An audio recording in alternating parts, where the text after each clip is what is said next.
Okay, we're here at Warrington Police Station ahead of their open day on September the 17th. Here we have, well, this isn't the person we're interviewing today. We've got a very special guest, and who we're going to see through the doors today. We've got the TARDIS here, and we're going to go back in time now with a very special guest.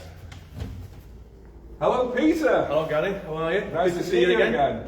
Now, we have a living legend with us here today at Warrington Police Station, Pete Hampson. I saw a picture of you on social media the other day, which took me way back in time to the 1980s. Yeah. I think it was Warrington Walking Day. It was indeed. And we're actually going to be celebrating, well, you're going to be celebrating, if you want to celebrate it, Yeah. 50 years in the police. In the police environment, I mean, police service, you must have been in diapers when you joined the police. I was 16. 16. Yeah. So, I mean, it must be some, is it a record, 50 years? I mean, there Well, can't be many bobbies who I served wouldn't- 50 years. It might well be, but obviously I don't know. But it could well be that it is, that's a one-off for someone to be involved in the police service continually for that length of time. Now, we could probably talk all day about your memories over the last 50 years. Yeah. So, I'm just going to ask you now, what's been a funny incident in your 50 years, if you can tell us? Oh, a funny incident in your 50, there must be many, but one that stands out. It's just trying to think of them, Gary. I know what, the problem is that once you start talking, you can't stop. It's just getting that going about a funny incident. I mean, there's been many funny incidents, but try and pick one now. It's difficult. It really is. I'm trying like mad to think about something, but it's. All right, what's your fondest memory of serving in the police? I think a lot of it is just being, at the end of an incident, being thanked for what you've done.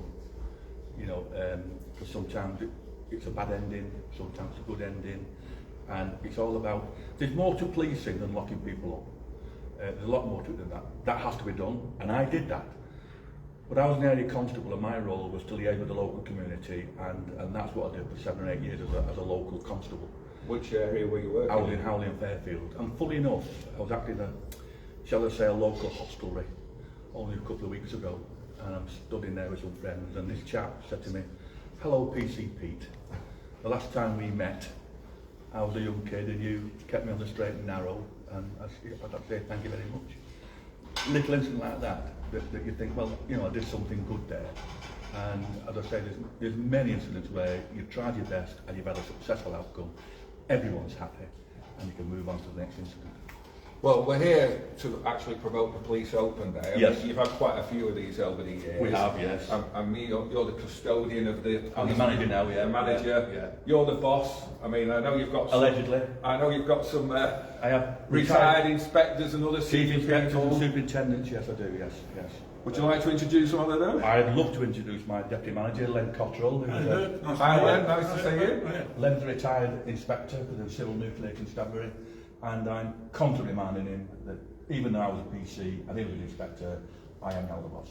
Now, unfortunately, due to the bad Wi-Fi and no Wi-Fi, we can't actually go deep down into the dungeons here. We can't. But when you're open, the public are going to be able to go through the TARDIS. When we're open, the public, we're open from 10 till 4 on the 17th of September. The public can come in, wander around at their leisure. We've actually got displays in the rear yard where we've got firearms come in, we've got the drone unit, we've got a dog handler come in, we've got the police band come in.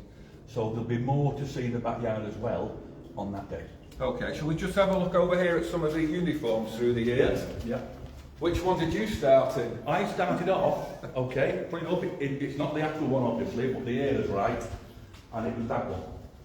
That was your era. That was my era, with the belt and the epaulets. Of course, that's Lancashire Constabulary, with the helmet, with what's called the Rose Bowl helmet on, in contrast to the one in Cheshire which is called the Coxcomb. Well, that's the uniform that I first wore as a young cadet and a young constable when I joined in 1970. To the cadet in 74 when I became a PC. And obviously we've changed through the years here. We've changed the years, that's a female example of uniform, that's a male example of uniform, how they changed. But of course nowadays, we're into the baseball cap. Although our new Chief Constable, Mark Roberts, is bringing back helmets and caps. Right, okay. He prefers Bobby's wearing the traditional headwear. So have these helmets been kept in stock to come back out, or will they be used? Well, I would imagine they'll either be in stock or we'll have to purchase more. But they're certainly going back to the flat caps are being issued now. Right. They're being issued up now. Speed to those and police officers are being issued. And that's the chief's decision. Personally, I prefer that. Well, I never wore that because I'd retired before they came in. I mean, looking at that, it probably, if someone was going to knock you over the head, that gives you a bit more protection. It would, but unfortunately, because of the style of the helmet, with being top heavy, they normally came off in the first 2 seconds anyway. Right. But you know, it's traditional. It looks the part. There's no doubt who you are. When we're on the street, he stands out, and that's the way I preferred it. But that's a personal issue. So how many volunteers have you got working here? About 15. Overall, they all come in at their own time. There's no set amount of hours that they need to do, but they just come in and I organise the visits, and then we allocate the volunteers to the visits, and we can have up to 20 people in a visit. Clubs. Yeah, so you have your open days, but people can contact you and arrange visits for organisations. Yes. So how many visits do you sort of do a month?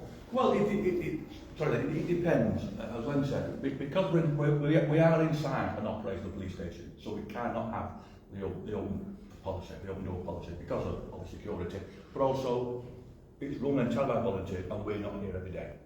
So you have to make contact either through the email address, either through the website or the phone number, and then we'll make arrangements for that visit. We arrange a convenient time for both parties and then you turn up, and we give you a tour. We guide you through and explain things to you to put a bit of meat on the visit, rather than on the open day you'll just wander around.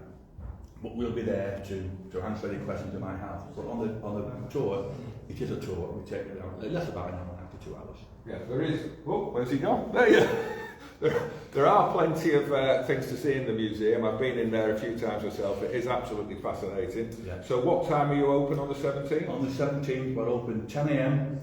till 4 p.m. Right. And last time we had the visit, last year, the open day, we had over 1,000 people. Right. That must have been very busy then. It was busy. During COVID. Yes. Back end of COVID, the chief constable came, we had the mayor came, local people came, we had the police band. We've got the band this year, but not as many due to other commitments. But we've got the drugs dog coming, we've got the firearms team coming, we've got the drone coming, we've got PSU officers, we've got the band outside. So there'll be loads for the public to see. Okay. So date for your diary, it's a week on Saturday, is it Saturday or Saturday the 17th. Saturday the 17th, 10 a.m. till 4 p.m. Come on down to Warrington Police Station and make sure you give Pete plenty of stick over his 50 years in the police service. Yeah, he has. But no, it's a fantastic facility you've got here, guys, and long may it continue. Thanks, Gary. Thanks. I really appreciate it. No problem. Thank you. Thank you.